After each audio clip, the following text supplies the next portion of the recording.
What is up, my fellow Chibits? Hopefully all of you are having a very, very good day today, or night, depending on wherever you live. Hopefully today has been a great day for you, because I know for a fact today is excellent for me, because I got to watch a new episode of Yowamushi Pedal Season 3, Episode 2. Okay, so Maki has officially left us. He is now gone.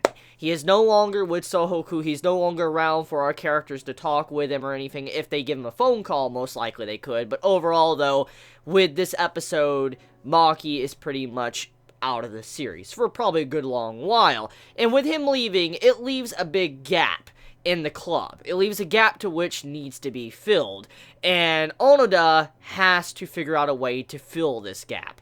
And majority of the episode is spent on Onoda's conflict and what he has to do to overcome this pressure, and also how he needs to fill in Maki's shoes.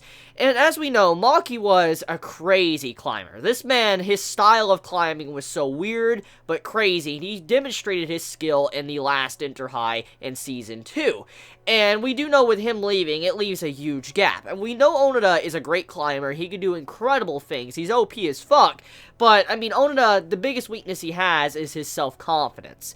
And with him having to fill the shoes of Maki, it puts this burden on him where he realizes, like, holy shit, I need to live up to the standards that Maki was. I can't just go in there and fake like everything is fine, like, Maki is there. I need to realize I need to hold up the team. And Onoda thinks like, holy crap, I'm like the only climber left. I'm like the only one that could try to fill this man's shoes. And, right now, Onoda, he feels all alone. He feels like he's by himself. And, I mean, he feels like he has this burden placed on him because the entirety of his team is looking at him to be the next Maki, be better than Maki ever was. And he's like, crap, this is really heavy on my shoulders. The issues that Onoda is facing is not the exact same as what we saw from his character previously from Season 1 and Season 2. They seem similar, but overall, they're not.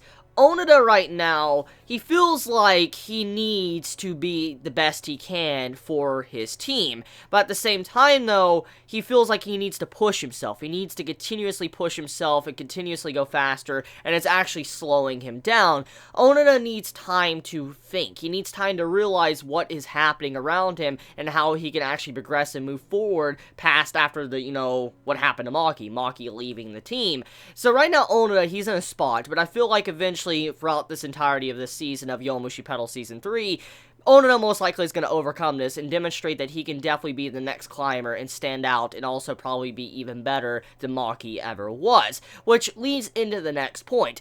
As we know, Sohoku, they're going through a lot of changes. After the Inter-High, all the third years are gone now. They're pretty much gone. They're no longer going to be a part of the team and helping out our characters. It's mainly the second years and first years and the next generation, whoever joins the club, that's going to be able to, move in and help out. So right now, every school is going through changes. It's not just Sohoku, it's also Hakone Academy. As we know, Hakone Academy, that was the biggest challenge for Onoda's entire team. That was one of the hardest schools to face besides Mitsuji and what he did throughout the entirety of the Inter-High. But Hakone Academy is one of those schools that really stood out, and you should not underestimate them. And just like with Sohoku Academy, how they're having to change their roster, that's exactly what's happening to Hakone Academy. Third years are having to leave, second years are having to take the spot and become the new captains, and they're having to make changes on who's going to be on the team, who's to carry the legacy of the previous members a part of the team. And it really shows that there's just so much going on here. It's not just one team, one school changing, it's every school changing the entirety of their roster.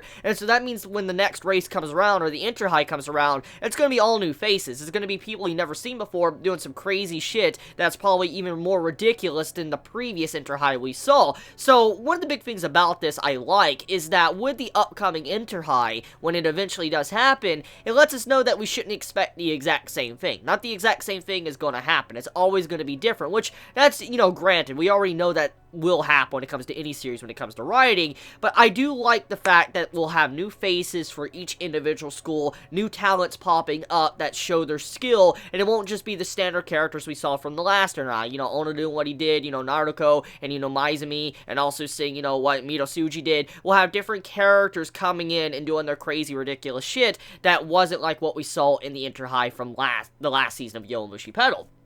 So yeah, I mean, the setup with this episode is ridiculous, and it also gives a lot of good character introductions for the upcoming characters for the upcoming races of Season 3, and it also gives a lot of characterization / development for our new captain of Sohoku and the second years in general, and I do like the direction of this new season of Yowamushi Pedal. As I said with my first impressions of Season 3, one of the big things about Yowamushi Pedal Season 1 and Season 2 was that the second years really never had much time to shine. I mean, we saw them race here and there, we saw these little comedy skits with them here and there, but overall, they never had that big part to play, and I'm really happy that they're having a big spotlight with this season, getting to see what they're good at and how they're going to have to carry on the legacy that the third year's left behind, and also how they could kind of try to make a comparison to the third years and try to even surpass them, and you can see all the effort, hard work they put in to try to become even better at what they do, for instance, riding their bike, and I truly cherish the fact that the second years are going so hard in trying to be better than they ever were,